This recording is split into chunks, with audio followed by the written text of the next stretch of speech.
Kalian pernah ngerasa nggak sih, kok kayaknya ada yang aneh ya dengan cara berita menggambarkan pria dan wanita?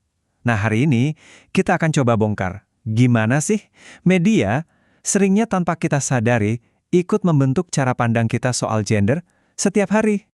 Pertanyaannya mungkin kedengeran simpel ya, tapi jawabannya, wah ternyata jauh lebih rumit dari itu. Dan supaya kita benar-benar paham akarnya, kita harus mulai dari perbedaan yang paling mendasar dulu nih. Oke, kita mulai dari fondasinya dulu ya, yaitu membedakan antara gender dan jenis kelamin. Ini dua hal yang sering banget dianggap sama, padahal kenyataannya beda banget. Gini deh gampangnya, jenis kelamin itu soal biologi, kromosom kita, anatomi kita, apa yang kita bawa dari lahir. Nah kalau gender, itu lebih kayak sebuah skenario sosial, semacam aturan main tak tertulis dari budaya dan masyarakat tentang gimana seharusnya kita bersikap sebagai laki-laki atau perempuan. Dan jangan salah, ini bukan cuma obrolan teori yang ngawang-ngawang loh.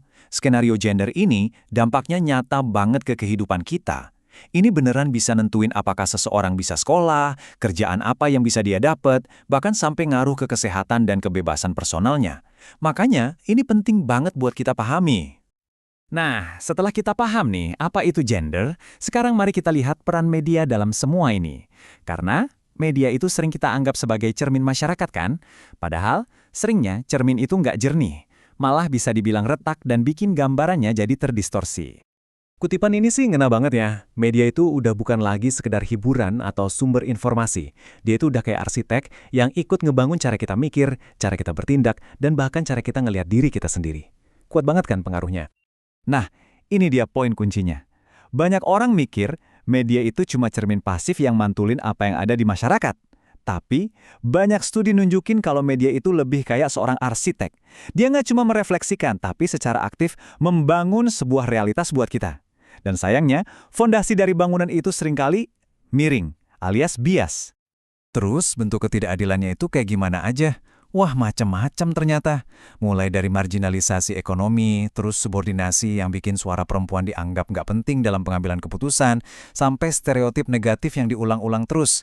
Belum lagi soal penggambaran kekerasan dan beban kerja ganda yang seolah-olah nggak kelihatan. Jadi ini bukan satu masalah tunggal, tapi udah kayak jaring laba-laba yang rumit. Pertanyaan logis berikutnya, kok bisa sih bias ini kayaknya nempel banget di media? Jawabannya, ya ada di sistem di balik layarnya. Jadi akarnya itu ada beberapa. Pertama, tekanan ekonomi. Gampangnya, stereotip itu laku dijual. Kedua, budaya patriarki yang masih kuat banget di ruang redaksi. Nah, ini nyambung ke yang ketiga. Masih sedikit banget perempuan di posisi pengambil keputusan. Dan yang terakhir, aturan main atau regulasi media itu sendiri seringkali nggak peka sama isu gender. Biar kebayang, coba deh kita lihat angka ini. Emang sih ini data dari tahun 2003, tapi ini nunjukin gambaran ketidakseimbangan yang historis. Waktu itu, cuma sekitar 10,5% jurnalis terdaftar di PWI itu perempuan. Ini jadi bukti nyata kalau masalah struktural ini akarnya udah dalam dan berakar sejak lama. Oke, kita udah bahas masalahnya. Udah bahas juga akarnya. Sekarang kita ngomongin solusinya yuk. Soalnya ada loh sebuah gerakan yang nawarin cara pikir baru soal apa itu jurnalisme. Di sini kita bisa lihat ada dua pendekatan yang kontras banget. Di satu sisi ada model jurnalisme tradisional yang motonya pokoknya harus objektif, harus netral. Di sisi lain ada jurnalisme berperspektif gender yang bilang tunggu dulu, netral aja nggak cukup, kita justru harus aktif menantang ketidakadilan. Nah, ini dia beda mendasarnya. Jurnalisme netral itu ngelihat fakta sebagai cerminan realitas, titik. Sementara jurnalisme gender bakal nanya, cermin ini mantulin kepentingannya siapa? Jurnalisme netral nganggap media itu ruang kosong yang bebas. Sementara jurnalisme gender ngelihat media sebagai alat buat pemberdayaan. Akhirnya peran jurnalisnya pun geser. Dari yang tadinya cuma pengamat pasif, jadi partisipan aktif. Tujuannya bukan lagi cuma melaporkan, tapi juga mengubah. Jadi, intinya tuh gini.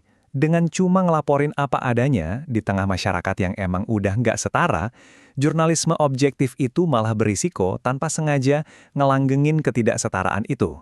Sebaliknya, jurnalisme berperspektif gender itu emang secara sadar tujuannya buat ngebongkar dan ngubah kondisi yang gak adil itu. Oke, teorinya keren. Tapi gimana cara nerapinya di dunia nyata? Nah, ayo kita bedah langkah-langkah konkret apa aja sih yang bisa dilakuin di dalam ruang redaksi.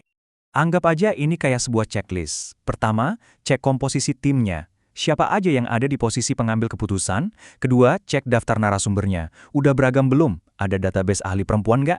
Ketiga, periksa penugasannya. Apa jurnalis perempuan juga meliput berita-berita keras kayak politik dan ekonomi? Keempat, yang krusial banget, cek pembingkaian beritanya. Udah bebas dari stereotip belum? Dan terakhir, buka halaman opini untuk suara-suara perempuan. Jangan cuma pas hari-hari seremonial aja. Kutipan ini bener-bener nunjukin kalau taruhannya besar banget ya. Media itu punya dua potensi. Dia bisa jadi kekuatan positif buat kemajuan, atau sebaliknya, malah jadi virus yang melanggengkan penindasan. Pilihannya ada di tangan para pelaku media. Dan pada akhirnya, pertanyaan ini bukan cuma buat para jurnalis loh, tapi juga buat kita semua.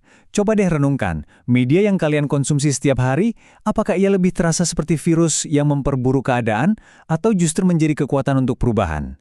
Jawaban kita ikut menentukan masa depan berita.